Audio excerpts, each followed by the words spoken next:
Good day everyone. So for today's video, it's going to be the application of the Lean Six Sigma methodology. As mentioned in the previous video, the Lean Six Sigma methodology uses the DMAIC process or short term for define, measure, analyze, improve, and control. So for today, we're going to apply this concept on addressing a certain problem, and for this problem, it's about how to manage your finances. So how can Lean Six Sigma help you manage your finances?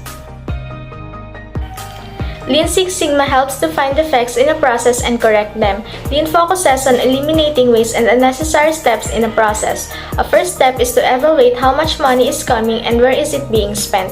This type of evaluation of finances can lead to development of a monthly budget, which is key to getting your finances under control. Identifying how much money coming is easy part of the process, but determining where your money is being spent is the difficult part. That's why the Lean Six Sigma methodology is really helpful. Now, let us apply this to the main strategic tool of the Six Sigma, which is the DMAIC approach. The first process is the define phase. We're going to define what is really the problem. Now, let us define the areas where there is a defect in managing our finances. In our define phase, the problem could be in terms of our spending. For example, we are spending too much on unnecessary stuff and those that we don't really need. Let's say that for a month, we are spending 5,000 for our online shopping. With this situation, we need to set the goal to save money. So instead of wasting our money for unnecessary items, we could just use it to pay our credit cards instead, or we could just save it for emergency purposes.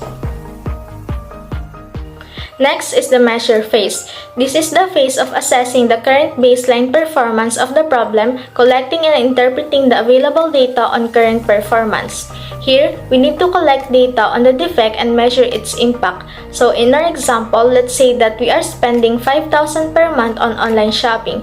This would cost us a total of 60,000 per year, a money that could be spent on paying our credit cards. So this will cost us on delaying the payment of our credit card, which will lead to additional cost of paying the interest per month. The third one is the analyze phase. During this phase, we need to collect and use data to prove theories of the root cause of the problem.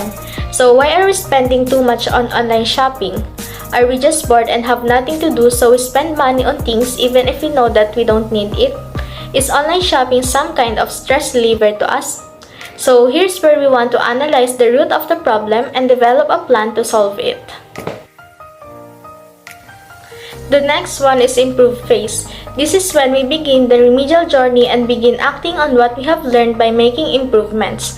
At this point, we will generate alternative solutions, design the solution, prove the effectiveness of the solution, and implement the solution. So one of the solutions for this problem is to cut spending each month by a certain percentage. So instead of spending 5,000 per month for online shopping, we could just cut the half of it and spend 2,500 per month instead. The last phase is the control phase. This is when we ensure that gains made during the improve phase are held and the problem does not occur again. In doing this, we can establish a measurement for control and standards of performance. So with our problem, we should make our plan a routine, a part of the monthly financial budget. Measure the impact of the changes and make sure it's working, and continue to look for improvement opportunities.